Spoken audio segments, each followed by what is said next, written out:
Hello friends, this is Kush Chanana and once again welcome back to Chanana coaching classes. तो सबको मेरी तरफ से राम राम जी। तो आज का हमारा जो टॉपिक रहने वाला है वो फोरकास्टिंग और उसके मेथड्स रहने वाला है।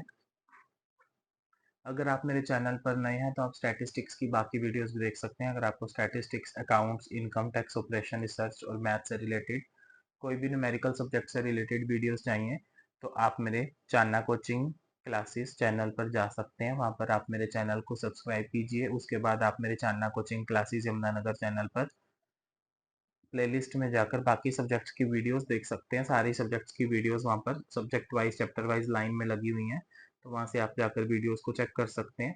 बाकी जो न्यूमेरिकल सब्जेक्ट से रिलेटेड आपको वीडियोस चाहिए तो आज का हमारा जो टॉपिक है फोरकास्टिंग और उसके मेथड वो हम कवर करेंगे। मेरे पास जो बुक है वो वीके पब्लिकेशन की है, बिजनेस स्टैटिस्टिक्स की बुक है। ये मेरे पास पुरानी बुक है, बीबीए सेकंड ईयर में स्टैटिस्टिक्स होता था जब कुरुक्षेत्र यूनिवर्सिटी में थर्ड सेमेस्टर में। नॉन एनईपी की बुक है, टीआर जैन और एससी अग्रवाल की है। आपके पास जो आपकी खुद की बुक होगी स्टैटिस्टिक्स की, और आप अपने सिलेबस को चेक कर सकते हैं अपनी यूनिवर्सिटी के पर्टिकुलर सिलेबस को डाउनलोड करके गूगल से या फिर उनकी वेबसाइट से। तो आपको वहां से आपका सिलेबस मिल जाएगा। तो आपके सिलेबस में चैप्टर होगा मे भी, तो आप इसको कवर कर सकते हैं, बिजनेस फोरकास्टिंग एंड मेथड्स। तो इसका नाम बिजनेस फोरकास्टिंग भी होता है और फोरकास्टिंग भी होता है, ठीक है। तो इस चैप्टर को हम आज कवर करेंगे डिटेल में। तो हम सबसे पहले पढ़ेंगे कि फोरकास्टिंग क्या है, और इसमें से सबसे जो इम्पोर्टेंट क्वेश्चन है जो सारी यूनिवर्सिटीज के पेपर में लॉन्ग क्वेश्चन आता है, बार बार आता है, फोरकास्टिंग और उसके मेथड के नाम से ही question as it is paper में आ जाता है। जैसे कि हमारे पास यहाँ पर क्वेश्चंस भी दिया होगा इसके बाद। जैसे कि लिखा हुआ है, describe the meaning need steps, मतलब स्टेप्स का मतलब प्रोसेस, नीड का मतलब उसकी importance, and methods of business forecasting. एक तो ये क्वेश्चन पेपर में बहुत ज्यादा आता है। एक है हमारे पास, explain briefly the various methods of business forecasting, explain qualitative and quantitative methods of business forecasting. तो ये जो दो क्वेश्चंस पर मैंने स्टार लगाया है, इस तरह से पेपर में क्वेश्चन आता है। और पेपर में आपको लॉन्ग क्वेश्चन के बीच में जो डायग्राम बनाना होता है वो इस तरीके से आप बना के आएंगे, पूरी शीट का डायग्राम, ताकि आपको पेपर में अच्छे मार्क्स मिल सके। तो हम आज कवर करेंगे यही वाले लॉन्ग क्वेश्चंस को, और हम इस पूरे चैप्टर को डिटेल में कवर करेंगे यहाँ पर। तो हम स्टार्ट करते हैं अपना फोरकास्टिंग और मेथड्स के। अगर आपको मेरी वीडियोस अच्छी लगती हैं तो आप इसको लाइक कर दीजिएगा और अपने फ्रेंड्स के साथ शेयर कर दीजिएगा ताकि उनकी भी हेल्प हो जाए। और आपको अगर वीडियो अच्छी लगती है तो आप वीडियो के नीचे एक कमेंट बॉक्स में अच्छा सा कमेंट कर सकते हैं, और मेरी वीडियोस को आप लाइक कर दीजिए और चैनल को सब्सक्राइब कर दीजिए। तो हम स्टार्ट करते हैं अपना फोरकास्टिंग और उसके मेथड्स वाला चैप्टर। तो फोरकास्टिंग और बिजनेस फोरकास्टिंग एक ही चीज है, तो हम इसको डिटेल में कवर करेंगे। फोरकास्टिंग का मतलब होता है एक अनुमान लगाना या फिर चेकिंग करना या फिर वेरिफिकेशन, फोरकास्ट करना, कुछ चीज के बारे में अनुमान लगाना, ठीक है। तो हमारे पास सबसे पहले इसकी इंट्रोडक्शन दे रखी है। Forecasting is an important constituent part of modern business management. जो आज के जमाने में मॉडर्न बिजनेस है, व्यापार चल रहे हैं मॉडर्न तरीके से, उसकी मैनेजमेंट के लिए हमारे को जरूरी है कि हम फोरकास्टिंग करते ही करते हैं। Every businessman would likely to know about the future course of events concerning his business too, that he can reduce uncertainties of the future। हर एक व्यापारी जो व्यापार कर रहा है, बिजनेस कर रहा है, बिजनेसमैन, हर बिजनेसमैन चाहता है कि उसका व्यापार अच्छे से चले और उसके अंदर वो लगातार प्रॉफिट्स कमाता रहे। तो उसकी जो भविष्य में होने वाली फ्यूचर में अनसर्टेनिटीज हैं, अनसर्टेनिटीज मतलब अनिश्चितताएं, उनको कम करने के लिए, या फिर कोई रिस्क होता है, जोखिम होता है, उस चीज को कम करने के लिए हम अपने बिजनेस के बारे में फोरकास्टिंग करते हैं। पहले से कुछ अनुमान लगाकर चलते हैं कि हमारे व्यापार में क्या घटित होने वाला है, इन फ्यूचर में क्या इवेंट्स होने वाले हैं। उन फ्यूचर कोर्स ऑफ इवेंट्स को चेक करने के लिए, घटनाओं के बारे में अनुमान लगाने के लिए हम चेक करते हैं, अपना बिजनेस फोरकास्टिंग की स्टडी करते हैं। Thus in order to run the business in a smooth way, the necessity of forecasting arises. जब हम अपने व्यापार को स्मूथ तरीके से, अच्छे तरह से चलाना चाहते हैं, लगातार सर्वाइवल चाहते हैं, उस समय पर हमारे पास फोरकास्टिंग की जरूरत की आवश्यकता पड़ती है। Those days have gone when businessmen used to really rely on guesswork about the future course of events। एक पहले टाइम होता था कि सभी लोग जो व्यापार अपना चला रहे हैं, अपना बिजनेस कर रहे हैं, तो गैस वर्क के ऊपर मतलब अंदाजा लगा के चलते थे कि हमारे बिजनेस में चीज हो सकती है। तो वो जमाना अब चला गया। तो अब आज के जमाने में क्या है, but today they can predict about the future events with the help of certain methods of forecasting. तो आज के जमाने में बिजनेसमैन क्या करते हैं कि फ्यूचर में उनके व्यापार के ऊपर क्या प्रभाव या फिर क्या चेंजेस होने वाले हैं, उन चीज को पहले ही वो स्टडी कर लेते हैं, किसके थ्रू, मेथड्स ऑफ फोरकास्टिंग के थ्रू। उसको नॉलेज होती है तो इनकी फोरकास्टिंग की वो टेक्निक्स को यूज करते हैं अपने व्यापार में। तो वो ये अनुमान लगा लेते हैं कि हमारे व्यापार में भविष्य में क्या होने वाला है। ठीक है, आगे बताया हुआ कि फोरकास्टिंग है क्या। Meaning and definition of forecasting: when estimates of future conditions are made on the basis of analysis of past and present conditions, the process is referred to an as forecasting. The figures और estimates be so obtained are known as forecast. उसने बोला है कि एक ऐसी प्रक्रिया जो कि भविष्य में होने वाली घटनाओं को हम चेक करने के लिए पास्ट के बेसिस पर एनालिसिस करते हैं। फॉर एग्जांपल, हमारा 2015 से लेकर 2024 तक का डेटा है हमारे पास, या तो वो सेल का डेटा भी हो सकता है या फिर प्रॉफिट का डेटा भी हो सकता है। उस बेसिस पर हम ये अनुमान लगाते हैं कि इन फ्यूचर हमारे पास 2025 में और 2026 में, 2025 और 2026 में हमारी सेल और प्रॉफिट कहाँ पर जाने वाला है। उस चीज को जब हम एस्टिमेट करते हैं उसको हम बोलते हैं फोरकास्ट करना। Forecast are future estimate. Forecast का मतलब क्या होता है दूसरी लैंग्वेज में या फिर अदर वर्ड्स में, फ्यूचर के एस्टिमेट करना, कि जो भविष्य में चीज होने वाली है उसका अनुमान लगाना या फिर अंदाजा लगाना।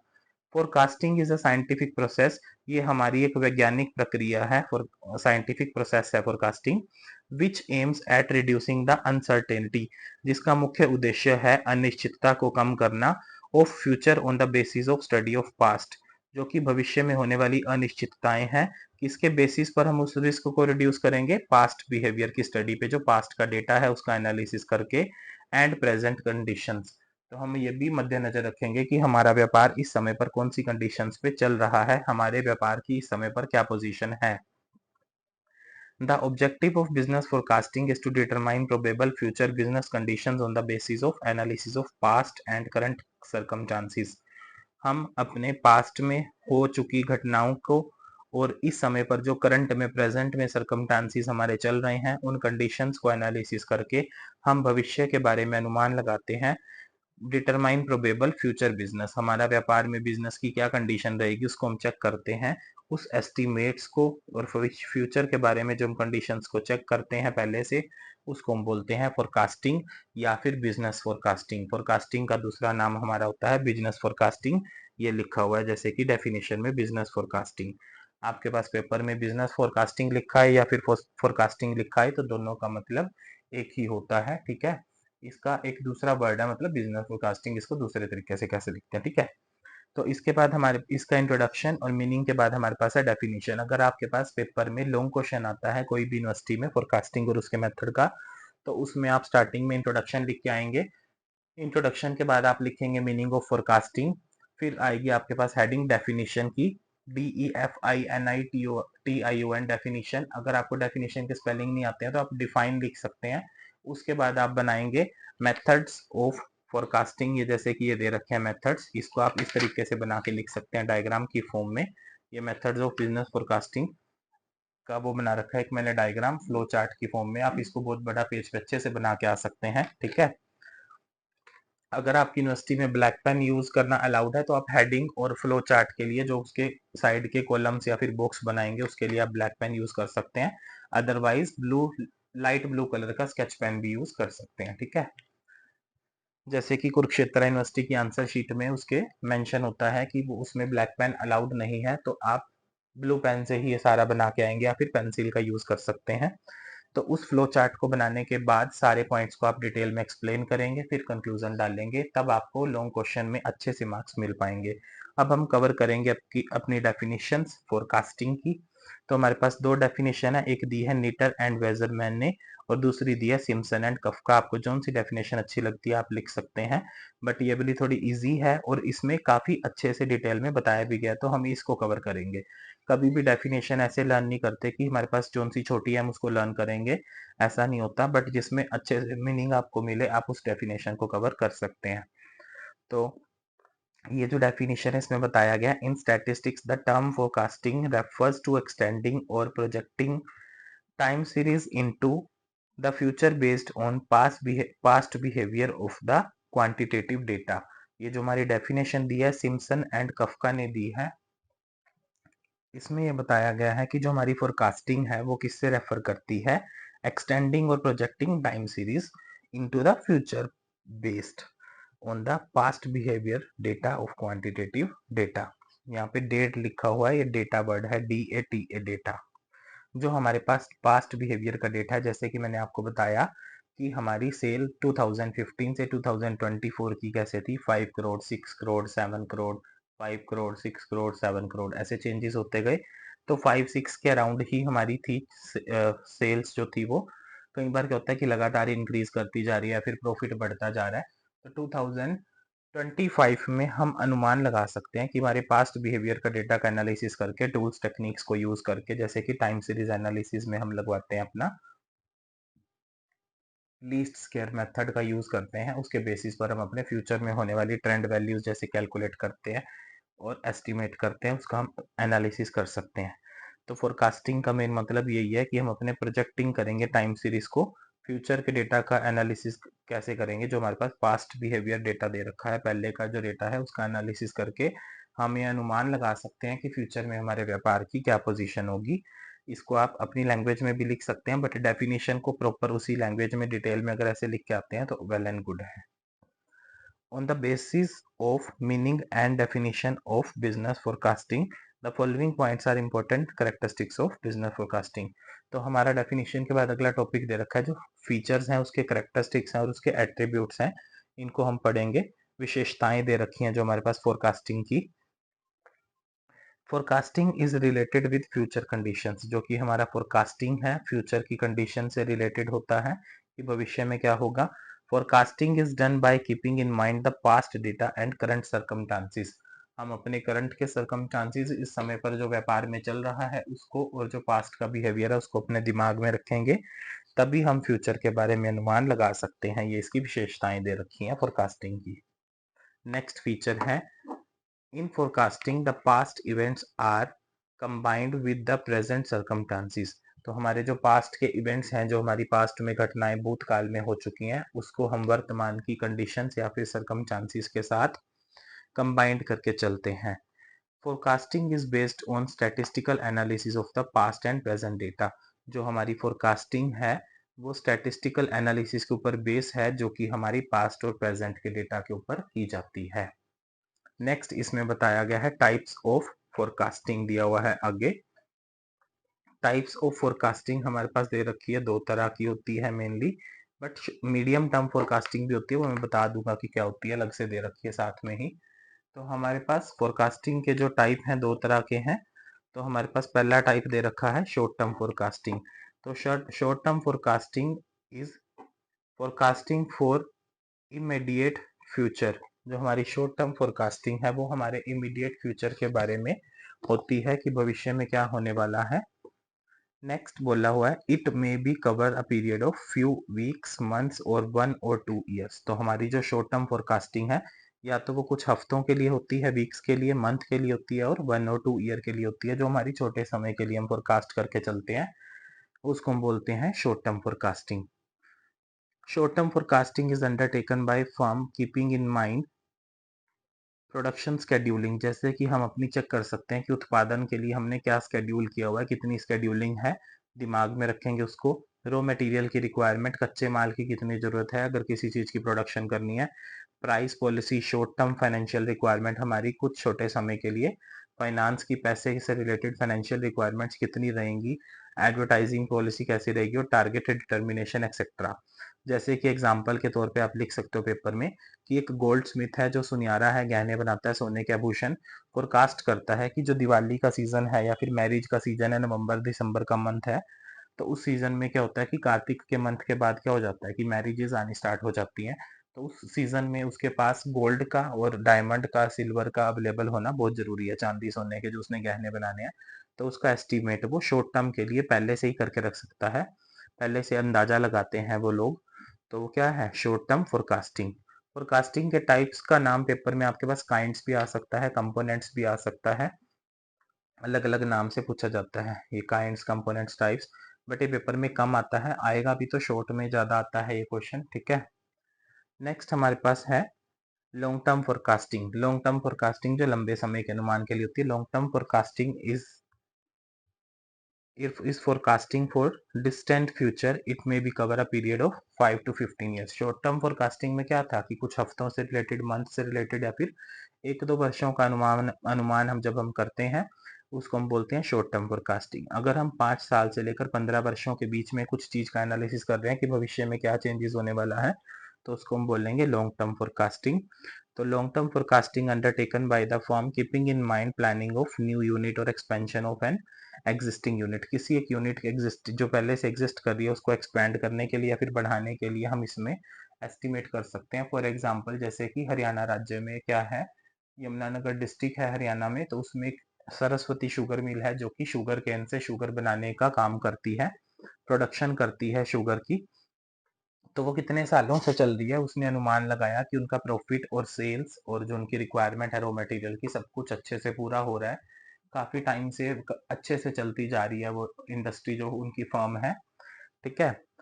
तो अब उन्होंने क्या किया है कि एक यूनिट को 2024 में 25 तक सारा एक्सपैंड किया है, एक डिस्टिलरी यूनिट एक्स्ट्रा बना दी है उन्होंने। तो उसमें क्या है, उन्होंने एक्सपैंड किया है एक पर्टिकुलर यूनिट को लॉन्ग टर्म फोरकास्टिंग के बेसिस पर। तो लॉन्ग टर्म फाइनेंशियल रिक्वायरमेंट क्या रहेंगी उसको चेक करते हैं हम। Man power requirement, changing needs of the society etcetera, कि जो सोसाइटी में समाज की ज़रूरतों में बदलाव हो रहा है, मैन पावर की रिक्वायरमेंट कैसी रहेगी। फॉर एग्जांपल हमारे नाम पर की एक फैक्ट्री चल रही है, तो उस फैक्ट्री के साथ साथ हम एक और फैक्ट्री ओपन करना चाहते हैं, लेकिन हम 5-10 साल देखते हैं कि प्रॉपर एक अगर अच्छे से काम कर रही है, अच्छा प्रॉफिट हो रहा है, हम उससे काफ़ी प्रॉफिट्स जनरेट कर पा रहे हैं, तो हम एक और फैक्ट्री चलानी स्टार्ट कर देते हैं। तो वो हमारी क्या है, लॉन्ग टर्म फोरकास्टिंग है, जो कि 5 से 15 वर्षों के मद्देनजर दिमाग में रख के अपनी फर्म को की जाती है। Indian railways make their policies on the long term forecast. जो भारतीय रेलवे है वो अपनी नवी नवी नीतियों का निर्माण करती है, पॉलिसियां बनाती है, किसके बेसिस पर, लॉन्ग टर्म फोरकास्ट के बेस पर। Some time we consider medium term forecast involves a period of 2 to 5 years। हमारी दो तरह की फोरकास्टिंग बताई गई है। एक मीडियम टर्म फोरकास्ट अगर हम करना चाहें तो कर सकते हैं, ये 2 से 5 वर्षों के बीच में की जाती है। ये वाली फोरकास्टिंग इतनी ज्यादा मतलब यही वाली चलती है, तो इसलिए 2 टाइप्स में ही बताई गई है। मीडियम टर्म फोरकास्ट भी होता है कि जैसे कुछ लोग होते हैं कि अपनी, फॉर एग्जांपल एक पर्सन है कि वो गरीब था, उसने अपने घर पर एक काम स्टार्ट किया कि वो छोटी सी कढ़ाई में पापड़ तल के वो बेचना स्टार्ट करता है। जैसे कि मार्केट में एक मिलते हैं आजकल कटोरी पापड़ छोटे से। उसने क्या किया है कि पहले वो खुद बेचता था, फिर घर पर उसने मतलब एक सोसाइटी में बेचने स्टार्ट किए, कॉलोनी में, कॉलोनी के बाद उसने डिस्ट्रिक्ट लेवल पर बेचना स्टार्ट किया। तो जैसे क्या है कि हमारे यमुनानगर में भी एक फैक्ट्री है, हमारे घर के पास ही है। तो उसने वो व्यापार स्टार्ट किया था, बिजनेस, जो कि कटोरी पापड़ कुरकुरे वगैरह फ्राई करके बेचना स्टार्ट किया।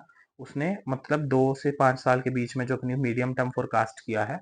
अब वो पर्सन क्या कर रहा है, पूरे ऑल ओवर यमुनानगर में भी उस चीज की सप्लाई करता है। किसी टाइम पे वो सिर्फ एक कॉलोनी में सप्लाई किया करता था, अब वो यमुनानगर के बाहर भी उस चीज को सप्लाई करता है, हरियाणा राज्य के काफी शहरों में। तो वो क्या है, उसने अपनी मीडियम टर्म फोरकास्टिंग की थी, काफी गरीब था, व्यापार स्टार्ट किया, अच्छे से चल गया। फिर धीरे धीरे उसने अपने व्यापार को एक्सपेंड करना स्टार्ट कर दिया। उस समय पर हमारी मीडियम टर्म फोरकास्ट काम आती है। नेक्स्ट है हमारे पास इंपॉर्टेंस, नीड या फिर सिग्निफिकेंस ऑफ फोरकास्टिंग। फोरकास्टिंग की जरूरत क्या है, क्या भूमिका है, क्या रोल प्ले करती है फोरकास्टिंग, इसकी इंपॉर्टेंस क्या है, इसको आप लिख सकते हैं कि रोल क्या है फोरकास्टिंग का। रोल का मतलब होता है फोरकास्टिंग की भूमिका। इंपॉर्टेंस, नीड और सिग्निफिकेंस का मतलब होता है कि उसका महत्व क्या है, ठीक है।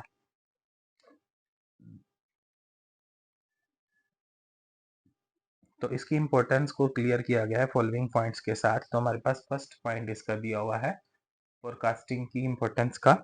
इंपॉर्टेंस फॉर बिजनेस, तो किसी व्यापार के लिए फोरकास्टिंग की क्या जरूरत होगी। Forecasting is an important tool of modern business.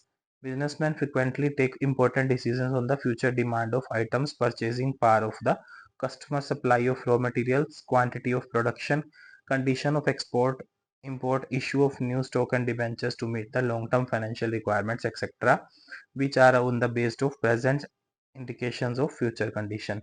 तो हम अपने व्यापार के लिए फोरकास्टिंग की जरूरत को कैसे मद्देनजर रखते हैं।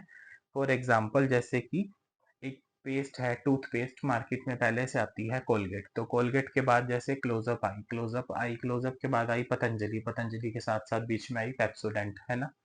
काफ़ी सारी टूथपेस्ट मार्केट में आनी स्टार्ट हो गई हैं, तो वो अपने व्यापार में फोरकास्टिंग को कैसे यूज़ करेंगी, चेक करेंगी कि हमारे पास सप्लाई क्या है रॉ मटेरियल की, कंज्यूमर का टेस्ट कैसा है, परचेजिंग पावर कैसी है, वो खरीदते भी है कि नहीं खरीदते, इस प्रोडक्ट की तरफ जो कंज्यूमर है हमारे अवेयर है कि नहीं, क्या एडवर्टीजमेंट की जरूरत है, क्या जो हमारी प्रोडक्शन है वो सही से चल रही है, एक्सपोर्ट इंपोर्ट सही से हो रहा है, क्या हमारे जो मार्केट में न्यू स्टॉक्स हैं वो अच्छे से हो पा रहे हैं, डिबेंचर्स मीट कर रहे हैं फाइनेंशियल लॉन्ग टर्म रिक्वायरमेंट को कि नहीं कर रहे हैं। तो इस टेक्निक को यूज करके हम अपना बता सकते हैं, चेक कर सकते हैं कि हमारे फ्यूचर में जो हमारी डिमांड है ऊपर जाएगी या नहीं जाएगी, व्यापार हमारा ग्रो करेगा या नहीं करेगा। वो सारा कुछ हम कैसे चेक करते हैं, हम एक अनुमान लगाते हैं या फिर मार्केट में अपना कंज्यूमर सर्वे करते हैं, कुछ मतलब उसके लिए टेक्निक यूज करते हैं। उस समय पर हमारी जो फोरकास्टिंग है, अनुमान लगाना, वो बिजनेस के अंदर काम आती है। नेक्स्ट पॉइंट है helpful in controlling business cycle. हम अपने बिजनेस साइकिल को, व्यापार चक्र को कंट्रोल करने के लिए भी फोरकास्टिंग का यूज कर सकते हैं। कैसे यूज कर सकते हैं इसमें फोरकास्टिंग को? आपने व्यापार चक्र सुना होगा जिसको हम बोलते हैं ट्रेड साइकिल या फिर बिजनेस साइकिल। आपने +1 क्लास की इकोनॉमिक्स में, +2 क्लास की इकोनॉमिक्स में मैक्रो इकोनॉमिक्स होती है, कॉलेज लेवल पर इकोनॉमिक्स होती है, उसमें सुना होगा। जैसे कि ये बना हुआ है ट्रेड साइकिल, तो हमारे पास किसी प्रोडक्ट की स्टार्टिंग स्टेज को हम बोलते हैं इंट्रोडक्शन स्टेज। इंट्रोडक्शन के बाद आता है बूम, फिर आता है नीचे जाने वाले डाउन रिसेशन, फिर आता है डिप्रेशन। फॉर एग्जांपल जैसे कि क्रैकर्स हैं, क्रैकर्स दिवाली के सीजन में बूम पर होते हैं। जो हमारी पेप्सी, कोको कोला, मरिंडा, ये फैंटा, थम्स अप, सारे जो कोल्ड ड्रिंक्स हैं और आइसक्रीम्स हैं, दिसंबर, जनवरी और फरवरी के मंथ में हमारी डिप्रेशन पे चली जाती हैं, काफी नीचे चली जाती है, इनकी मार्केट में सेल कम हो जाती है। तो हम अपने व्यापार चक्र के अंदर कैसे हेल्पफुल कर सकते हैं फोरकास्टिंग से? हम ये पता लगा सकते हैं कि business cycles is related with depression boom period of the industry, trade और the agriculture। जैसे कि वुलन क्लोथ्स हैं, हमारे सर्दियों में पहनने वाले कपड़े हैं, तो वो फटाफट जुलाई, अगस्त, सितंबर, अक्टूबर, 4 मंथ इनकी काफी सारी प्रोडक्शन बूम पर चलती है। और ये काफी सारे जो हमारे गर्म कपड़े हैं, वुलन क्लोथ्स हैं, ये बिकते हैं आपके मार्केट में अक्टूबर से लेकर फरवरी के मंथ तक लगातार बिकते हैं मार्केट में। तो वो जो हमारे प्रोडक्ट के अंदर बूम, रिसेशन, डिप्रेशन, रिकवरी जो कंटिन्यूसली इंक्रीज होता है, सेल के अंदर डिक्रीज होता है, उन सबको जब हम चेक करते हैं तो वो हम अनुमान लगाते हैं। कैसे? बिजनेस फोरकास्टिंग के थ्रू ही हम अपना अनुमान लगाते हैं। फ्लक्चुएशंस को चेक करते हैं, fluctuations might upset the whole calculation of the business. अचानक से कोई चेंजेस आ गए हैं तो उसको व्यापार के ऊपर प्रभाव पड़ता है, वो सारा हम चेक करते हैं फोरकास्टिंग के मेथड्स के साथ। तो business forecasting helps in controlling business cycles. The knowledge of depression boom in advance is very useful for the businessman, industrialist और economist। कोई इकोनॉमिस्ट है या फिर व्यापारी है, बिजनेसमैन है, इंडस्ट्रियलिस्ट है, जो काफी सारी फर्में संभाल रहा है, उस समय पर हमारी फोरकास्टिंग की जो टेक्निक्स हैं वो काम आती हैं अपने व्यापार के चक्र को कंट्रोल करने के लिए, कि जो किसी प्रोडक्ट की स्टेजेस होती हैं उसको चेक करने के काम आता है। इसमें हम एक और एग्जांपल भी लिख सकते हैं पेपर में, जैसे कि हिंदुस्तान यूनिलीवर लिमिटेड है, उसके अंदर सनसिल्क के शैम्पू, या फिर फॉर एग्जांपल मान लो कि कोई पाउडर बना रहा है, पॉन्ड्स का हो गया, और क्या आते हैं इसके प्रोडक्ट्स आते हैं, जैसे मार्केट में लक्स का सोप है, बाथिंग सोप है ना।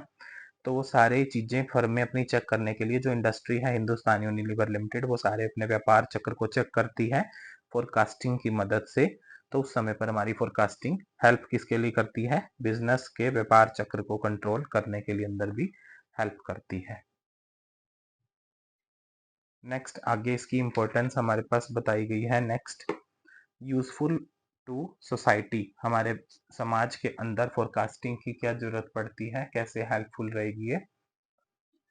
Business forecasting is equally useful to the society as whole. Trade cycles does not affect the businessman only, but they affect the whole society। जो हमारे ट्रेड साइकिल है सिर्फ व्यापार को या व्यापारी को इफेक्ट नहीं करते हैं, हमारी पूरी सोसाइटी को भी इफेक्ट करते हैं। Industrialist, trader, agriculturalist, consumers, worker of all the affected by bad effects of trade cycle. जो ट्रेड साइकिल का बैड इफेक्ट है वो सारे कंज्यूमर्स को, जो कृषि करते हैं, मतलब खेती बाड़ी करते हैं उनको, और वर्करों को भी, हर पर्सन को सोसाइटी में एक बुरा प्रभाव पड़ता है। बिजनेस फोरकास्टिंग इसमें हेल्पफुल रहती है ताकि हम अपने कंट्रोल कर सकें बैड इफेक्ट्स को, जो कि हमारे ट्रेड साइकिल्स में होते हैं।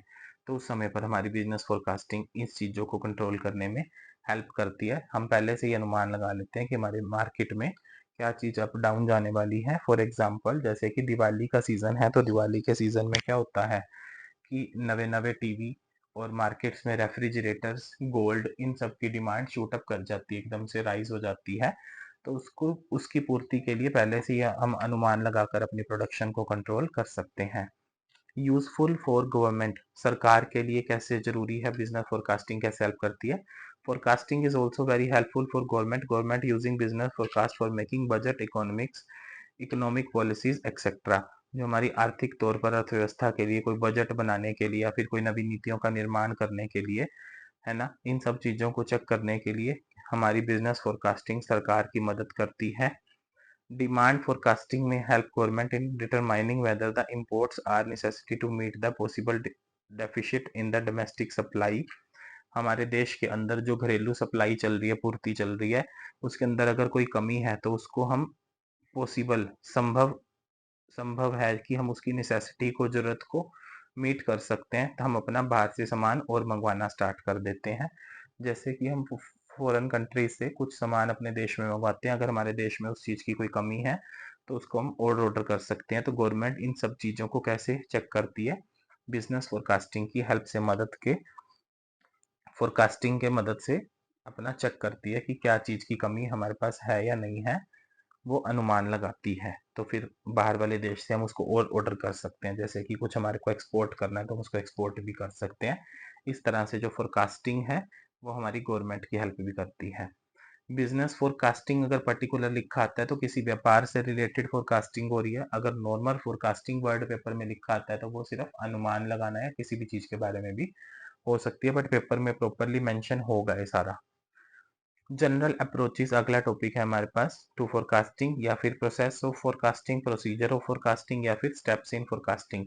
हम फोरकास्टिंग कर रहे हैं, अनुमान लगा रहे हैं, पता लगा रहे हैं, लेकिन उसका प्रोसीजर क्या है, हम उसको चेक कैसे करते हैं, उसकी प्रक्रिया लिखी हुई है इजी लैंग्वेज में, आप इसको कवर कर सकते हैं।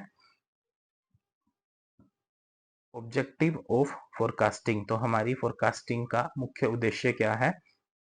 हमारा ऑब्जेक्टिव मेन इसका क्या होता है कि the objective of forecasting will decide the range of forecast and method to be used in forecasting, कि हम अपनी फोरकास्टिंग के लिए कौन से मेथड का, टूल्स, टेक्निक्स का चयन करने वाले हैं।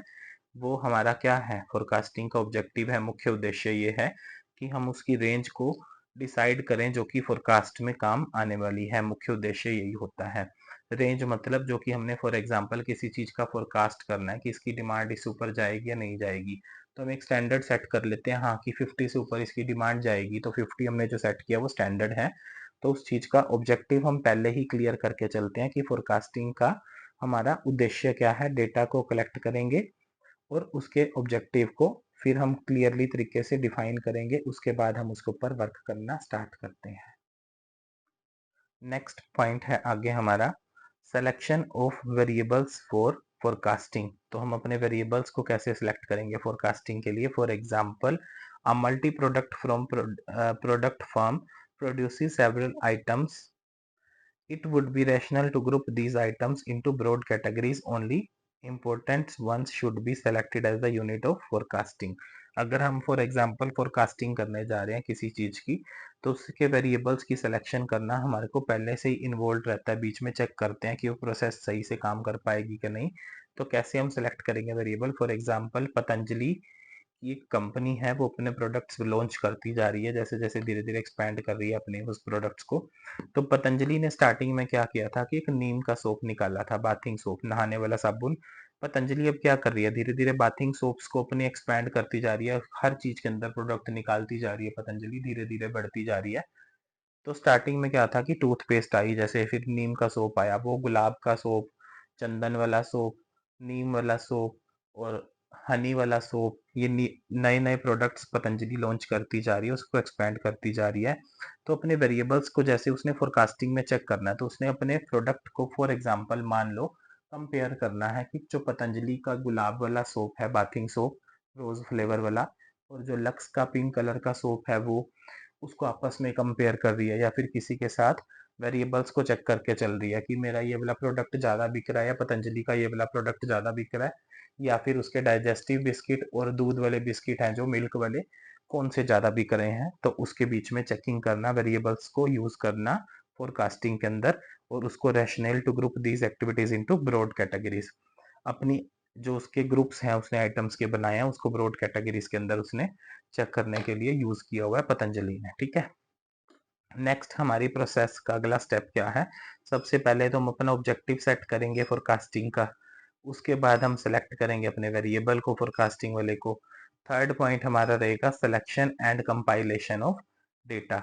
जो हमने इसमें बताया गया, statistical data should be collected and compiled after proper understanding of business fluctuations.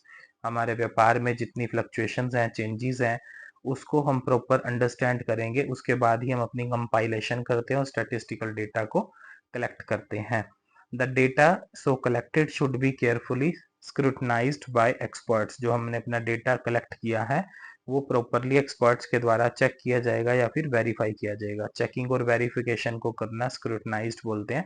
तो हमारे जो एक्सपर्ट्स हैं उस चीज के, उसको चेक करेंगे और वेरीफाई करेंगे डेटा को, in order to bring out the patterns of movements. तो हमारी मूवमेंट्स हैं, जो चेंजेस आ रहे हैं प्रोडक्ट के अंदर, फ्लक्चुएशंस होनी है, वो सारा हम कंपाइलेशन और सिलेक्शन के अंदर कवर करते हैं। फोरकास्टिंग की प्रोसेस का अगला पॉइंट है fourth, choice of the method of forecasting. हमने अपना ऑब्जेक्टिव भी सेट कर लिया, वेरिएबल्स की सिलेक्शन भी कर ली, कंपाइलेशन भी कर लिया सिलेक्शन के बाद। तो इसके बाद अगला हमारा स्टेप होता है choice of method of forecasting. अब हम अपने मेथड को या फिर विधि को, टूल्स टेक्निक्स को चेक करेंगे, चॉइस करेंगे, उसको सिलेक्ट करेंगे कि हमने फोरकास्टिंग में कौन सा टूल यूज करना है। काफी सारे टूल्स, टेक्निक्स और मेथड्स हैं हमारे पास, वो उसको हम एक सेलेक्ट करेंगे। The choice of method would be depend upon the demand, objective of forecasting, nature of available data and range of forecast. कि हमने कहाँ से कहाँ तक के डेटा के बीच में रेंज हमने एक सेलेक्ट कर ली है, किसकी फोरकास्टिंग हमने करनी है और उसका ऑब्जेक्टिव क्या रहेगा, और अवेलेबल जो हमारे पास डेटा है उसका नेचर क्या है, मतलब किस विशेषताओं के आधार पर उस डेटा को अलग किया गया है, फिर बाइफ्रिकेट किया गया है। In general trend projection method is use to long term forecasting. जो हमारा जनरली यूज किया जाता है वो ट्रेंड प्रोजेक्शन मेथड यूज किया जाता है लॉन्ग टर्म फोरकास्टिंग के लिए, लंबे समय के अनुमान के लिए। और business indicators method is used for short term forecasting. Short term forecasting के लिए हम कौन सा मेथड यूज कर रहे हैं? Business indicators method. ये आएगा अभी, बिजनेस इंडिकेटर मेथड ही हम डिटेल में समझेंगे। और जो ट्रेंड प्रोजेक्शन मेथड है वो हमारा यूज किया जाएगा लॉन्ग टर्म फोरकास्टिंग के लिए। अभी इसको हम डिटेल में यहाँ पर पढ़ेंगे। लॉन्ग टर्म फोरकास्टिंग के लिए कौन सा मेथड यूज हो रहा है? Trend projection method. और जो बिजनेस इंडिकेटर मेथड है वो हमारा शॉर्ट टर्म के लिए यूज हो रहा है। हम यहाँ पे लिख लेते हैं इसको। तो ये हमारा फोर्थ पॉइंट था फोरकास्टिंग की प्रोसेस का, कि हम अपने मेथड को सिलेक्ट करते हैं, फिर अपने मेथड की चॉइस में से एक कोई मेथड को चेक करते हैं कि कौन सी फोरकास्टिंग के लिए कौन सा मेथड यूज किया जाएगा। तो इसके बाद हमारा फिफ्थ स्टेप आएगा अपने प्रोसेस ऑफ फोरकास्टिंग का, प्रिपरेशन ऑफ फाइनल रिपोर्ट। जो हमने लास्ट में अपनी रिपोर्ट तैयार करनी है उसको कैसे प्रिपेयर करेंगे। The final step in forecasting is to draw conclusions on the basis of statistical analysis of data. जो हमने डेटा को स्टैटिस्टिकल वे से एनालाइज किया है उसमें से सबसे लास्ट में निष्कर्ष निकालना हमारा फाइनल स्टेप होता है फोरकास्टिंग का। The final report is prepared and submitted to the top management for execution and policy formulation.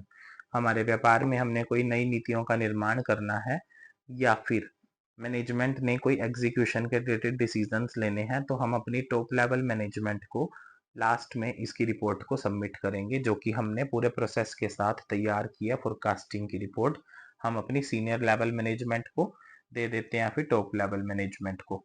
ठीक है, जैसे कि कोई एक कॉलेज है या फिर इंस्टीट्यूट है, वहां पर डायरेक्टर प्रिंसिपल वर्क कर रहा है, तो उसने ये अनुमान लगाया कि भविष्य में हमारे पास एडमिशन्स राइज करेगा कुरुक्षेत्र यूनिवर्सिटी से या फिर किसी और से, अगर कॉलेज वो एफिलेटेड है तो उसमें हमने अपनी सीट्स की रिक्वायरमेंट को इंक्रीज किया है, हमारी सीट्स अप्रूव हो गई हैं, बच्चे बढ़ेंगे हमारे पास नेक्स्ट ईयर में। तो कैंपस डायरेक्टर का क्या वर्क है, उसकी रिस्पॉन्सिबिलिटी है, उसकी ड्यूटी है कि चेयरमैन और वाइस चेयरमैन को पहले से ही बता दिया जाए, एक साल पहले ही, कि हमारी नेक्स्ट ईयर सीट्स इंक्रीज होंगी, स्टूडेंट्स इंक्रीज होंगे, तो उनके लिए हमारे को रूम्स की अवेलेबिलिटी और चाहिए। तो उनके लिए हमारे को रूम्स की अवेलेबिलिटी और चाहिए, तो हमारे पास रूम्स की फैसिलिटी अवेलेबल करवाइए। और एक हमारे को नई बिल्डिंग का निर्माण करना है। तो ये हमने लास्ट में निष्कर्ष निकाला था जो रिपोर्ट में से फोरकास्टिंग करके इसको हम अपनी सीनियर लेवल मैनेजमेंट को दे देते हैं, ताकि वो फ्यूचर से रिलेटेड कोई अपनी पॉलिसी बना सके और अपना डिसीजन ले सके। तो इस तरह से हम अपनी फोरकास्टिंग की प्रोसेस को कंप्लीट करते हैं और सीनियर लेवल मैनेजमेंट को रिपोर्ट देते हैं, ताकि वो भविष्य में होने वाली पॉलिसीज को अपने काम के यूज के लिए बना सके और उसको फाइनल डिसीजन तक पहुंच सके। इसके बाद हमारा जो मोस्ट इंपॉर्टेंट क्वेश्चन है वो है फोरकास्टिंग मेथड्स, टूल्स या फिर टेक्निक्स। मेथड्स का दूसरा नाम होता है टूल्स या फिर टेक्निक्स ऑफ फोरकास्टिंग। तो इसको हम फ्लो चार्ट की फॉर्म में, डायग्राम की फॉर्म में लिखेंगे। मैंने पहले भी बताया था, इसका डायग्राम बहुत अच्छे से डिटेल में बना के आना पेपर में। लॉन्ग क्वेश्चन कई बार पेपर में अकेला भी आ जाता है, तो इसको अच्छे से अटेम्प्ट करना। अगर आपको 14 मार्क्स में सिर्फ 1 या 2 मेथड कोई पूछे जाते हैं, या फिर 15-16 मार्क्स के लॉन्ग क्वेश्चन में अगर कोई थोड़े से मेथड पूछे जाते हैं, तो उसको आप डिटेल में उसकी एडवांटेजेस और डिसएडवांटेजेस के साथ एक्सप्लेन करके आएंगे। अगर आपसे सारे मेथड्स इकट्ठे पूछ लिए गए हैं फोरकास्टिंग के और उसकी इंपॉर्टेंस के साथ, तो आपको सिर्फ मेथड्स बताने हैं, उनका मीनिंग साथ साथ और एग्जाम्पल देने हैं, शॉर्ट में बताने हैं, ज़्यादा डिटेल में नहीं बताने हैं, फिर लास्ट में कंक्लूजन देना है। तो ये हमारा मोस्ट इंपॉर्टेंट क्वेश्चन है, इसको हम कवर करेंगे अपना। तो फोरकास्टिंग के टूल्स, टेक्निक्स और मेथड्स जो हैं हमारे, दो तरह के होते हैं। फर्स्ट इज क्वालिटेटिव, दूसरा क्वांटिटेटिव। क्वांटिटेटिव मतलब किसी क्वांटिटी से जुड़ा, जैसे कि सेल होगी, प्रॉफिट हो गया, इतने लाख हो गया, इतने करोड़ हो गया, अमाउंट में लिख रहे हैं जैसे। और उसको क्वांटिटेटिव मेथड का दूसरा नाम होता है स्टैटिस्टिकल मेथड्स। क्वालिटेटिव मतलब किसी की क्वालिटी के आधार पर, मतलब ईमानदारी होगी, गुड हो गया, बेस्ट हो गया या बैड हो गया, उस चीज को चेक करने के लिए। तो हमारे पास क्वालिटेटिव और क्वांटिटेटिव दो तरह के मेथड होते हैं फोरकास्टिंग को चेक करने के। तो फोरकास्टिंग मेथड में हमारे पास सबसे पहले आएगा क्वालिटेटिव मेथड्स। तो in these methods of forecasting the opinion of buyers, sale force and experts can be sought to analyze the developing trend in the market। हम अपनी मार्केट में, बाजार में ट्रेंड को डेवलप करने के लिए एनालाइज करते हैं। जो सेल्स फोर्स है या फिर हमारे बायर्स हैं, उनका ओपिनियन लेके उनका मशवरा लेना या फिर उनकी राय लेना, और अपनी सेल्स फोर्स को चेक करना, और एक्सपर्ट्स के थ्रू जो उनकी ओपिनियन है उनको चेक करके हम इसमें अपनी डेवलप करते हैं ट्रेंड ऑफ मार्केट को। तो क्वालिटेटिव मेथड्स के अंदर हमारे पास सबसे पहला पॉइंट आएगा कंप्लीट एन्यूमरेशन सर्वे। तो इस मेथड में हम क्या करते हैं, under the complete enumeration survey all potential consume buyers of the product are contacted. हमारे जो पोटेंशियल बायर्स हैं, जो सामान खरीदते हैं या फिर क्रेता हैं, किसी उत्पाद के खरीदार हैं, उनको हम क्या करते हैं, कॉन्टेक्ट करते हैं। तो the survey covers all the potential consumers in the market and their interviewers contacted to find the probable demand. हम अपनी प्रोबेबल, अंदाजे वाली डिमांड को चेक करने के लिए अपने कंज्यूमर्स को मार्केट्स में इंटरव्यू करते हैं। Through this method, a greater degree of accuracy and more useful yet it expensive, the time consuming, spread over a wide area and qualified and competitive investigators are required for it। हमारे proper जो skill person है या फिर competitive investigators हैं, उनकी जरूरत पड़ेगी, ज़्यादा टाइम लगेगा, ज़्यादा एरिया को कवर करने में टाइम कंज्यूमिंग होएगा, और ये प्रोसेस क्या है, एक्सपेंसिव होएगा। बट इतना महंगा और इतना टाइम कंज्यूमिंग प्रोसेस होने के साथ साथ ये हमारा एक अच्छी डिग्री ऑफ एक्यूरेसी देता है, डेटा शुद्धता से चेक किया जाता है और काफ़ी यूजफुल रहता है। ये हमारा जो मेथड है कंप्लीट एन्यूमरेशन सर्वे। इसमें हम हर चीज को प्रॉपर डिटेल में कंप्लीट वे में सर्वे करके चलते हैं, एन्यूमरेट करके चलते हैं, इसीलिए इसका नाम पड़ा हुआ है कंप्लीट एन्यूमरेशन सर्वे। प्रॉपर डिटेल में हर चीज को चेक करना, वेरीफाई करना और कंज्यूमर्स की राय भी लेना। ठीक है, नेक्स्ट हमारे पास आएगा क्वालिटेटिव का। कंज्यूमर सर्वे मेथड के अंदर हमारे आगे पार्ट दे रखे हैं सारे, फर्स्ट के फर्स्ट मेथड के पार्ट है। तो इसका हमारा सेकंड पार्ट क्या है, सैंपल सर्वे। सैंपल सर्वे क्या है, in this method only a few customers are interviewed, then the average demand is calculated on the basis of consumers interviewed. इन सारों में से उसने क्या किया हुआ है कि मतलब कुछ कंज्यूमर्स को इंटरव्यूड किया है और उसके बेसिस पर जो एवरेज डिमांड है उसको कैलकुलेट किया है कंज्यूमर के इंटरव्यू के बेसिस के आधार पर, by multiplying the total number of consumers by the average demands and the aggregate demand for the product estimated. उसने बोला है कि ये जो हमारा कुछ कंज्यूमर्स को हम इंटरव्यू करके अपना रिजल्ट निकालते हैं इंटरव्यू से चेक करके, और उसको मल्टीप्लाई कर देते हैं consumers by the average demand, जो हमारी एवरेजेस डिमांड होती हैं, ताकि हम प्रोडक्ट के बारे में उसकी डिमांड से रिलेटेड एग्रीगेट डिमांड कितनी होने वाली है उसका एस्टिमेट कर सकें। All this method less time consuming and more reliable. ये हमारा जो मेथड है ज़्यादा रिलायबल होता है, आरामदायक होता है, और टाइम कंज्यूमिंग प्रोसेस इसमें कम लगती है, और yet it is exceptionally costly in the time and money both. समय भी ज़्यादा लगता है और मनी भी इसमें ज़्यादा लगती है। ठीक है, नेक्स्ट हमारे पास क्वालिटेटिव का सेकंड मेथड है सेल्स फोर्स ओपिनियन मेथड।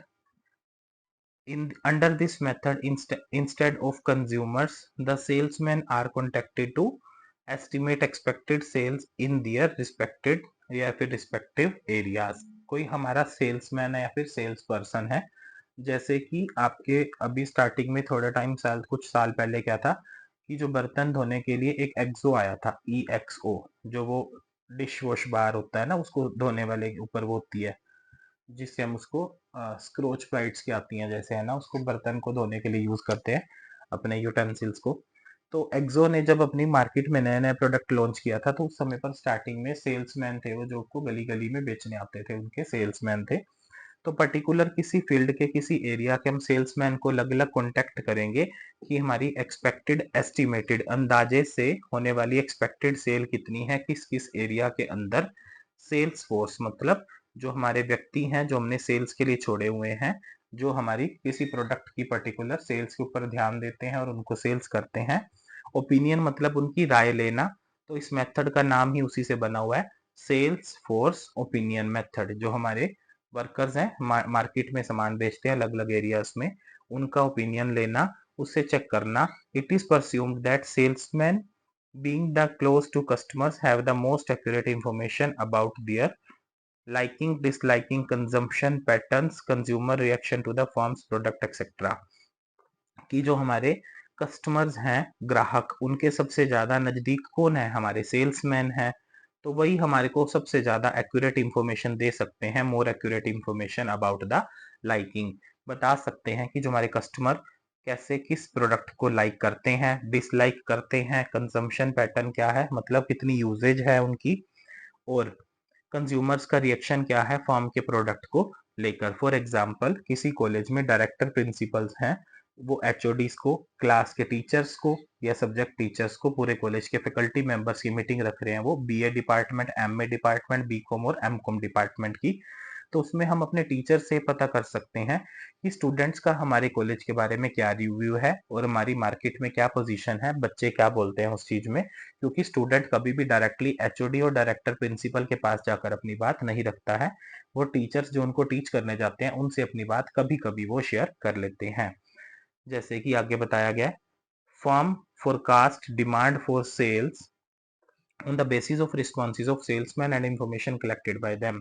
जो कि सेल्समैन ने अपनी इंफॉर्मेशन कलेक्ट की है, उनके रिस्पॉन्सेज के बेसिस पर आधार पर हम अपने फोरकास्टिंग की टेक्निक के मेथड इस पे यूज करते हैं। इसका है सेल्स फोर्स ओपिनियन मेथड, इससे हमारी फोरकास्टिंग अच्छे से हो जाती है।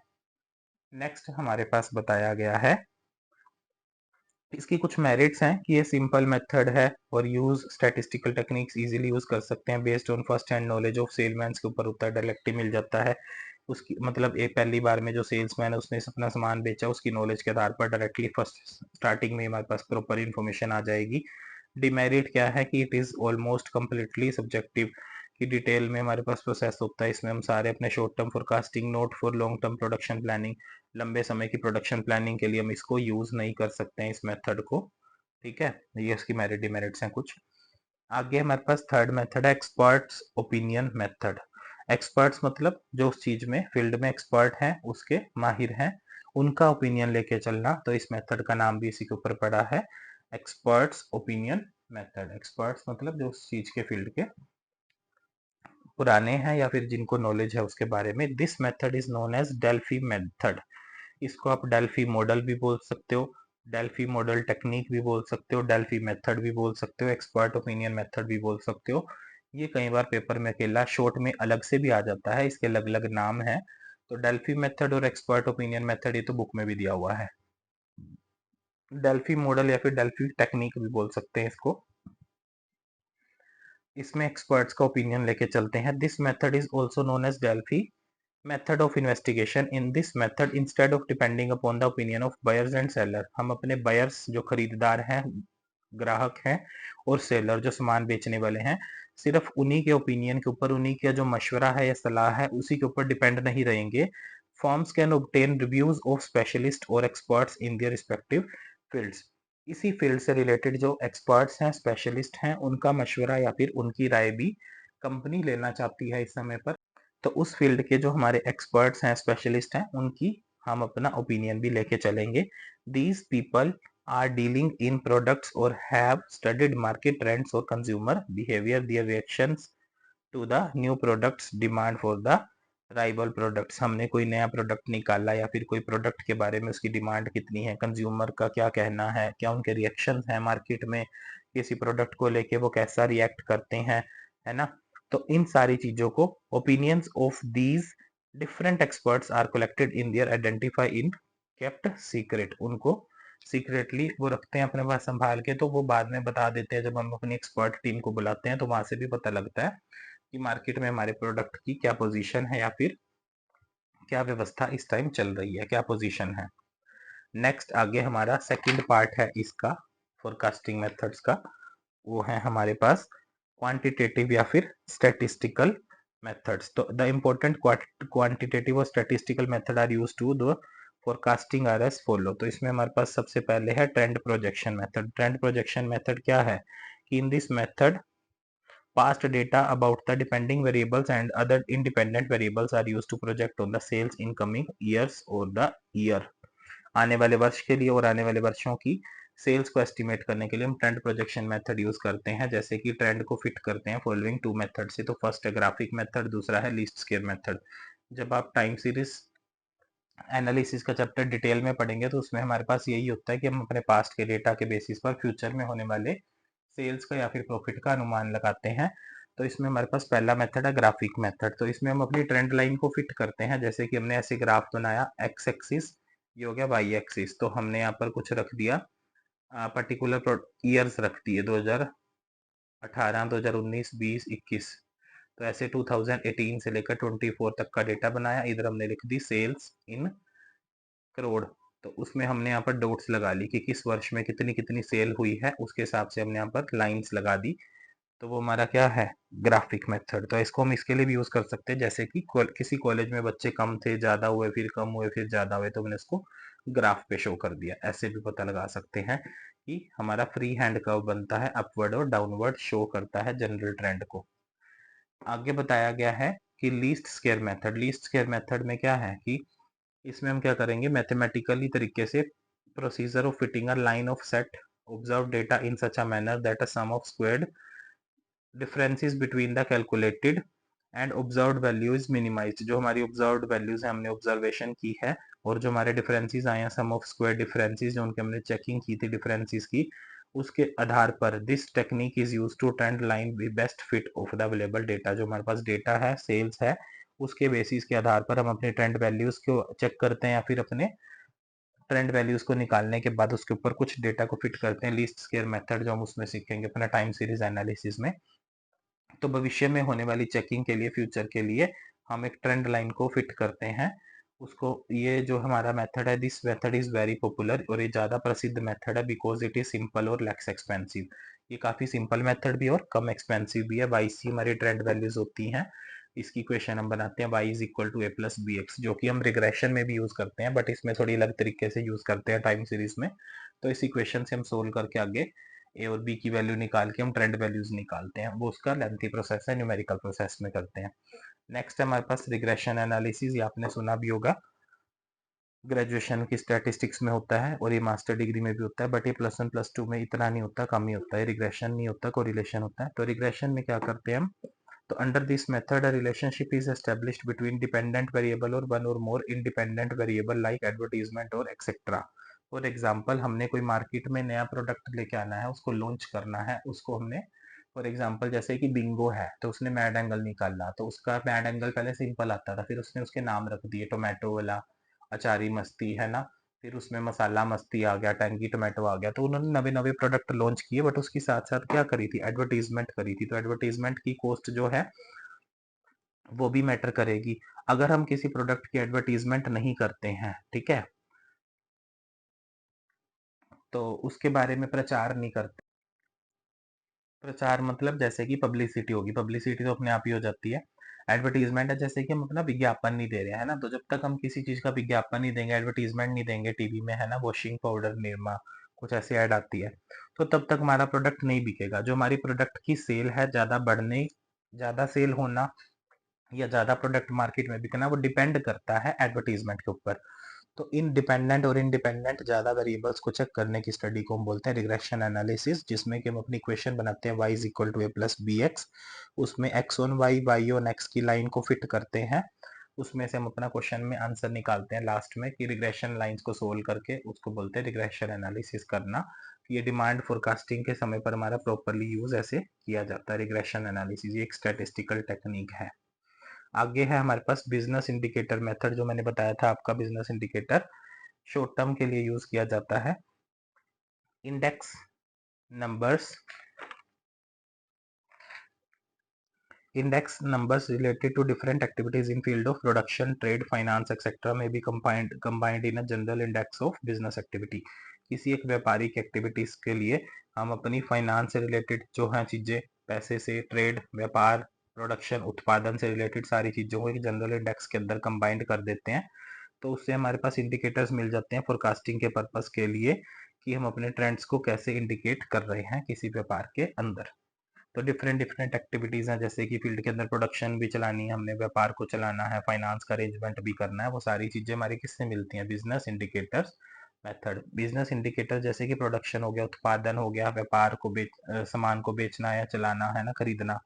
तो बिजनेस व्यापार से रिलेटेड इंडिकेटर्स जो भी होते हैं हमारे, उन चीज को चेक करके हम अनुमान लगा लेते हैं, अपना फोरकास्टिंग कर लेते हैं कि हमारे प्रोडक्ट की क्या फ्यूचर में कंडीशन रहने वाली है, वो है हमारा बिजनेस इंडिकेटर्स मेथड। नेक्स्ट है एक्सट्रापोलेशन।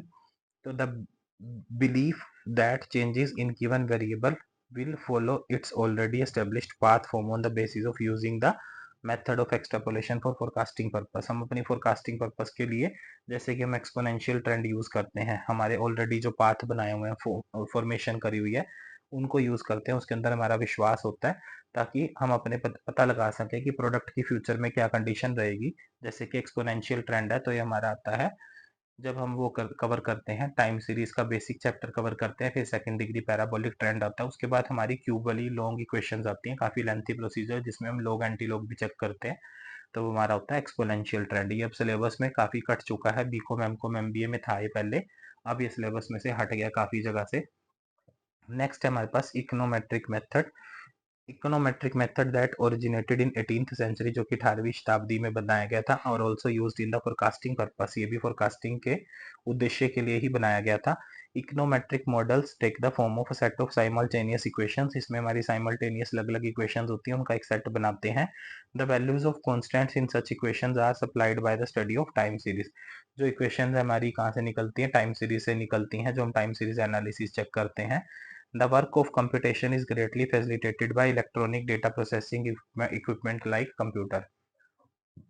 कंप्यूटर में कोई प्रोसेस करते हैं इक्विपमेंट से अपनी इक्वेशंस को चेक करके, तो उसको हम बोलते हैं इकोनोमेट्रिक मेथड, जो कि फ्यूचर में होने वाली प्रोडक्ट की कंडीशन को हमारे को पहले से बताता है। नेक्स्ट है एक्सपोनेंशियल स्मूथिंग मेथड। तो इसमें हमारे पास क्या आएगा, under this method is now days widely used for short term forecasting, ये छोटे समय की फोरकास्टिंग के लिए यूज किया जाता है। Under this method past data observations are given different weights of computing forecast. हम अपनी अलग अलग वे प्रोडक्शन के जो हमारे वो हैं, डिफरेंट डिफरेंट डेटा है, उसको हम अलग अलग तरीके का वेट्स प्रोवाइड करते हैं। जैसे कि 2018 को हमने वेट दिया 1, 2019 को वेट दिया 2, 2020 को वेट दिया 3, 2021 को वेट दिया 4, उनके साथ उसकी प्रोडक्शन को मल्टीप्लाई करके आगे लिखते जाते हैं। तो हमारा एक्सपोनेंशियल स्मूथिंग ट्रेंड कुछ ऐसा ही मेथड होता है, जिसमें कि हम मल्टीप्लीकेशन करके वेटेज देते हैं उनको प्रॉपरली। तो हमारा होता है एक्सपोनेंशियल स्मूथिंग मेथड। इसके बाद हमारे पास इसकी इक्वेशन दे रखी है, ये मतलब अगर आप लर्न करना चाहें तो आप कर सकते हैं, अगर नहीं होती तो इसमें कोई प्रॉब्लम नहीं है लर्न करने के लिए। तो नेक्स्ट है हमारे पास स्टैंडर्ड या फिर criteria of a good forecasting method. एक अच्छा फोरकास्टिंग मेथड के लिए हमारे पास क्या विशेषताओं का होना जरूरी है, ठीक है, या फिर क्राइटेरिया क्या है, उसकी विशेषताएं क्या है। तो फर्स्ट क्या है, किसी क्राइटेरिया क्या रहेगा सुटेबल मेथड को चूज करने के फोरकास्टिंग के लिए, अगर हमने चूज करना है ना, ये भी पेपर में आता है क्वेश्चन, लोगों के साथ कंबाइंड होके कभी कभी आ जाता है ये। तो सबसे पहले है एक्यूरेसी, शुद्धता। तो इसमें बोला गया कि हम चेक करेंगे अपनी एक्यूरेसी को, पास्ट में जो फोरकास्ट किया हुआ है हमने परफॉर्मेंस को, उसकी चेक करेंगे, और प्रेजेंट फोरकास्ट को किसके हिसाब से चेक करेंगे, फ्यूचर की परफॉर्मेंस के हिसाब से, कि हम अपने प्रोडक्ट के अंदर जो कि हमारा इंक्रीज होना चाहिए था, या फिर हमारा प्रोडक्ट अपने लेवल पर सही चल भी रहा है या नहीं चल रहा है, तो उसकी एक्यूरेसी को चेक करना। तो the degree of deviations between forecast और एक्चुअल, तो हमने एक्चुअल में माना था कि हम 70% मार्क्स लाए हैं पेपर में, तो हमने फोरकास्ट किया था, अंदाजा अनुमान लगाया था कि 50% तो मिनिमम पासिंग के लिए चाहिए और हमें 90% अचीव करने हैं, लेकिन पेपर में 70 से 80% के बीच में मार्क्स आए हैं, तो 90% का टारगेट अचीव नहीं हुआ। तो उसके बीच में हम अपनी डिग्री ऑफ डेविएशन को चेक करके चलते हैं, मेजर को, ऐसे ही हम अपने व्यापार में भी चेक करते हैं। नेक्स्ट है सिंप्लिसिटी। तो forms must have able to understand, have the confidence of technique use, जो उसने टेक्निक्स यूज करी है, मेथड यूज किए हैं फर्म ने, तो उसके अंदर उनका कॉन्फिडेंस भी होना चाहिए, विश्वास भी होना चाहिए कि ये हमारी मैथमेटिकल इक्वेशन प्रॉपरली हम यूज कर रहे हैं, क्या ये ठीक है या नहीं है। तो इलेबोरेट मैथमेटिकल और इकोनोमेट्रिक प्रोसीजर्स में be judged and the less desirable form not really understand but the forecaster is doing and fails to understand the procedure, कि फोरकास्टर जो है उसने क्या किया, क्या वर्क करने के बाद उसकी फेल्स कैसे हुआ, प्रोसीजर को चेक करने के लिए, अंडरस्टैंड करने के लिए वो मेथड जो है हमारे इजीली सिंपलीफाई होने चाहिए, या फिर सिंपलिसिटी उसके अंदर यूज होना चाहिए, ज़्यादा मुश्किल नहीं होना चाहिए, ताकि हम अपनी फोरकास्टिंग को इजीली कंप्लीट कर पाए। नेक्स्ट है economy, cost must be weighted against the importance of forecast to the operations of business. कोई व्यापार के ऑपरेशंस हैं उनसे रिलेटेड अगर हमने कोई फोरकास्टिंग करनी है, उसी के हिसाब से, उनकी वेटेज के हिसाब से हम उनको वेट्स प्रदान करेंगे, जो कि कॉस्ट को चेक करने के लिए होते हैं। But the equations is how much money and managerial efforts should be allocated by a firm to high level of forecasting accuracy. अच्छे लेवल की एक्यूरेसी का लेवल चेक करना, हाई लेवल की फर्म की फोरकास्टिंग की एक्यूरेसी चेक करनी है, उसके लिए हम एलोकेट करेंगे अपने मैनेजरियल एफर्ट्स कितने लगने हैं, मनी कितनी लगनी है, हम अपना कितना परसेंट देना चाहते हैं। आगे है हमारे पास availability, the technique employed should be able to produce meaningful results quickly और readily available and well understood. जो हमारे इस टेक्निक से हम अपना यूज कर रहे हैं, जो हमारे ताकि हम एक इस मेथड को हम तब यूज करते हैं कि जो हमारे पास अवेलेबल इजीली रीडेबल और रिजल्ट्स हैं, और क्विकली निकलने वाले रिजल्ट्स हैं, जो कि वेल अंडरस्टैंड रहेंगे, ताकि हम अपने एक मीनिंगफुल रिजल्ट्स तक अपने प्रोडक्ट को पहुंचा सकें। In facts it is not a question of the results achievable but results achieved by the forecasting method. हमारा ये नहीं है कि जो हमने बेसिकली नॉर्मल रिजल्ट्स को अचीव किया है उनसे रिलेटेड नहीं है, हमने अपनी फोरकास्टिंग के मेथड को यूज करके क्या कुछ अचीव कर लिया है, उसके बेसिस पर हमने अपनी चेक करना कि हमारा जो डेटा है या फिर फोरकास्टिंग के रिजल्ट्स हैं वो प्रॉपरली रीडेबल अवेलेबल है या नहीं है, ताकि हमारे को पहले से रीडली एक तरह से अवेलेबल रहना चाहिए डेटा, जैसे कि हमने ग्राफ के फॉर्म में चेक किया है कि हमारी सेल्स अप जा रही है डाउन जा रही है, उसको चेक करना, availability. Timeliness, this there is a time gap between the occurrence of an event or its forecast। जिस इवेंट के बारे में हमने फोरकास्ट किया था कि भविष्य में यहाँ पर होएगा, वो घटना असली में अक्कर हो रही है या नहीं हो रही है, उसका लीड टाइम क्या है, कितने समय में कंप्लीट हो रही है। Longer the lead the forecast and before the even the greater will be it's usefulness. तो उसने बोला कि जो लंबे समय की हम फोरकास्टिंग करते हैं, तो वो before even the greater will be और यूजफुलनेस, उसकी जरूरतमंद जरूरतों को चेक करना या फिर सेक्रीफाइस करना एक्यूरेसी के लिए, तो वो हम अपनी लीड टाइम तक पहुंच जाते हैं, उसको बोलते हैं टाइम लाइनस, कि इतने समय तक हमने फोरकास्टिंग से अनुमान लगाया था कि ये काम इतने समय तक ऐसे ऐसे तक कंडीशन तक पहुंचेगा, वो पहुंचा है नहीं, उसको पहले से ही चेक करके रखना, एक क्राइटेरिया बना के रखना कितने समय में हमारे को ये चीज अचीव करनी है। इफेक्टिव, तो इट इज इजी टू जज the existing trend but for a good forecast it is necessary that it should be predict deviations and turning points so that the forecasts are more effective। उसने बोला जो हमारे turning points हैं predict किए हुए हमने जो डेविएशंस पहले से, ताकि हमारी फोरकास्टिंग जो है ज़्यादा प्रभावी तरीके से चल पाए, तो एक अच्छे फोरकास्ट के लिए ये सारी चीज़ें जरूरी होती हैं कि हम पहले से प्रिडिक्ट करके रखें कि हमारे पास डेविएशंस क्या आएंगी। फॉर एग्जाम्पल, जैसे कि हम अपना कुछ कंटेंट बनाते हैं कि हमारे को स्टूडेंट्स में नेक्स्ट मंथ में या फिर नेक्स्ट वीक में ये चीज़ डिलीवर करनी है, तो उसमें हमारी फ्लक्चुएशंस आती हैं बीच में कुछ।